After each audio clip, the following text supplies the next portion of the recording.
Friends, welcome back to the another video of MRY study YouTube channel. स्वागत है आप सभी का। आज हम पढ़ेंगे इनफॉर्मलाइजेशन ऑफ इंडियन वर्कफोर्स। मतलब कि हम पढ़ रहे थे एम्प्लॉयमेंट, ठीक है, एम्प्लॉयमेंट हम पढ़ रहे थे और एम्प्लॉयमेंट चैप्टर में हमारा एक टॉपिक है, बहुत ज्यादा इंपॉर्टेंट टॉपिक है, वो है इनफॉर्मलाइजेशन ऑफ इंडियन वर्कफोर्स। अब इस टॉपिक का मतलब क्या है कि जितना भी वर्कफोर्स है वो क्या हो रहा है, वो इनफॉर्मलाइज हो रहा है, मतलब कि वो इनफॉर्मल सेक्टर की तरफ जा रहा है। अब इनफॉर्मल सेक्टर क्या होता है वो तो हम आगे इसमें पढ़ेंगे कि क्या होता है इनफॉर्मल सेक्टर। लेकिन सबसे पहले चीज तो हमें ये समझनी होगी कि अगर हम एम्प्लॉयमेंट में ग्रोथ कर रहे हैं, एम्प्लॉयमेंट में डेवलप कर रहे हैं, तो इकोनॉमिस्ट ये कहते हैं कि जितना भी हमारे पास जितने भी सेल्फ एम्प्लॉयड हैं या फिर जो हमारे कैजुअल वर्कर्स हैं हमारे, या फिर हम कह सकते हैं कि जो प्राइवेट सेक्टर है, जो पब्लिक सेक्टर है, पब्लिक सेक्टर में हमारे परमानेंट जॉब्स होते हैं, उसमें हमारे public provident funds, job security, हर चीज होती है। लेकिन दूसरी तरफ अगर हम देखते हैं तो प्राइवेट सेक्टर में वो चीज नहीं है। लेकिन अगर हम एम्प्लॉयमेंट में ग्रोथ कर रहे हैं तो वो चीज प्राइवेट सेक्टर में भी आनी चाहिए, जो कि नहीं आ रही है। अब यही क्वेश्चन पुट करते हुए हम बोलते हैं कि why does a person working in private sector get a lower salary as compare to public sector. ये क्वेश्चन आता है हमारे माइंड में कि ऐसा क्यों है। ऐसा इसलिए है क्योंकि जो वर्कफोर्स है वो क्या होता जा रहा है, वो इनफॉर्मल होता जा रहा है।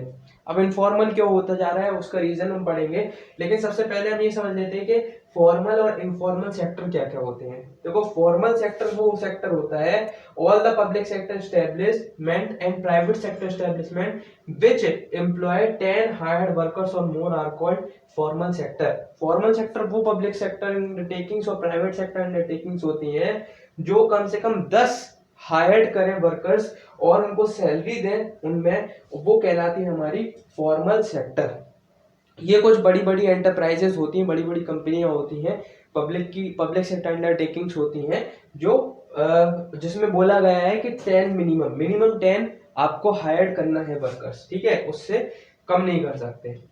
अच्छा, इसमें फैसिलिटीज क्या है, सोशल सिक्योरिटी बेनिफिट्स है, मतलब कि पीपीएफ, उसके बाद पेंशन स्कीम्स, उसके बाद accidental risk allowance, accidental allowance, ठीक है, और डीएनएल अलाउंस, सारे अलाउंस आपको इसी में मिल जाएंगे।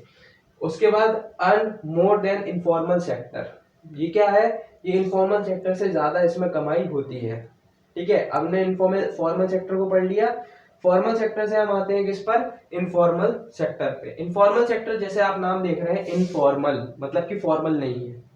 अब जब इनफॉर्मल है, फॉर्मल है, तो ये क्या होगा हमारा, all other enterprises. All other enterprises मतलब कि छोटी मोटी एंटरप्राइजेस, जो बड़ी एंटरप्राइजेस नहीं है, जो जिसमें गवर्नमेंट का कोई भी इंटरवेंशन नहीं है, वो है हमारी other enterprises and workers working in those enterprises. और वर्कर्स जो है हमारे, जो इस एंटरप्राइजेस में काम कर रहे हैं, या फिर जो इनफॉर्मल सेक्टर, जो कि कैसे हो, जो खुद का सेल्फ एम्प्लॉयड हो, वो कहलाते हैं हमारे इनफॉर्मल वर्कर्स, ठीक है। अब इनफॉर्मल वर्कर्स का अगर हम एग्जांपल लेते हैं तो वो उसमें आते हैं हमारे फार्मर्स, सेल्फ एम्प्लॉयड है वो, भले प्राइमरी एक्टिविटी में है लेकिन सेल्फ एम्प्लॉयड है, ठीक है। उसके बाद ओनर ऑफ स्मॉल एंटरप्राइजेस, जो स्मॉल एंटरप्राइजेस होते हैं उसका ओनर, ठीक है। उसके बाद पीपल वर्किंग इन एंटरप्राइजेस, जो पीपल जो वर्क करते हैं एंटरप्राइजेस में, वो सब किस में आते हैं, वो सब इनफॉर्मल सेक्टर में आते हैं, ठीक है। हमने इनफॉर्मल फॉर्मल को समझ लिया। अब इनफॉर्मलाइजेशन जो वर्कफोर्स है वो क्यों हो रहा है उसका हम रीजन समझते हैं, ठीक है। तो हम रीजन पढ़ते हैं कि what is the reason for informalization of Indian workforce, कि इंडियन वर्कफोर्स को इनफॉर्मलाइजेशन करने का रीजन क्या है, कि क्यों इनफॉर्मलाइजेशन गवर्नमेंट कर रही है वर्कफोर्स का, ठीक है। देखो, सबसे पहली चीज तो we are economics students and we know that economy में अगर डेवलपमेंट हो रहा है तो वो डेवलप्ड प्लानिंग के साथ अगर इकोनॉमी चल रही है तो उसमें क्या होता है कि इकोनॉमी जब ग्रो कर रही है तो उसका मतलब ये है कि जो वर्कर्स हमारे फॉर्मल सेक्टर में हैं वो बढ़ रहे हैं in compare to informal sector, और इनफॉर्मल सेक्टर में यहाँ पर डिक्लाइन होता जा रहा है। लेकिन हमारी इंडिया में ऐसा नहीं है। हमारी इंडिया में क्या हो रहा है, अगर हम 2011-12 के सेंसस के हिसाब से देखें तो 473 मिलियंस जो है हमारे वर्कर्स थे, मतलब कि 473 मिलियन वर्कर्स में से 30 मिलियन वर्कर्स हमारे फॉर्मल सेक्टर में थे। अगर हम 100% के हिसाब से देखें तो 6% हमारे क्या थे, हम 6% हमारे फॉर्मल वर्कर्स थे, फॉर्मल सेक्टर वर्कर्स थे, जिसमें से 29% वुमेन्स थी, और हमारे रेस्ट जो थी हमारे 94% आर इनफॉर्मल वर्कर्स। तो आप देख सकते हैं कि कितना ज्यादा बड़ा रेशियो था हमारा इनफॉर्मल सेक्टर का, 94%। इसीलिए जो फॉर्मल सेक्टर के जो वर्कर्स हैं उनको इनफॉर्मल में लाने के लिए, या हम ये कह सकते हैं कि इनफॉर्मल सेक्टर को डेवलप करने के लिए गवर्नमेंट ने स्कीम्स लागू करी। तो 1970 से जितनी भी डेवलपिंग कंट्रीज थी, साथ ही साथ इंडिया, उसने क्या करा, एंटरप्राइजेस और वर्कर्स जो हमारे इनफॉर्मल सेक्टर में हैं उन पर अटेंशन देना शुरू कर दी, उन पर क्या करना, उन पर ध्यान देना शुरू कर दिया। और किसकी मदद से करा, इंटरनेशनल लेबर ऑर्गेनाइजेशन ILO की मदद से, और खुद ऐसी स्कीम्स लेकर आई जैसे कि मॉडर्नाइजेशन ऑफ इनफॉर्मल सेक्टर, ठीक है, और साथ ही साथ social security scheme for informal sector. इन सारी स्कीम्स की मदद से गवर्नमेंट ने क्या करा, इनफॉर्मलाइजेशन ऑफ इंडियन वर्कफोर्स करना चालू करा, ठीक है, जिससे कि क्या हो सके, जिससे कि हमारा जो एम्प्लॉयमेंट है वो इनफॉर्मल सेक्टर में भी बढ़ सके।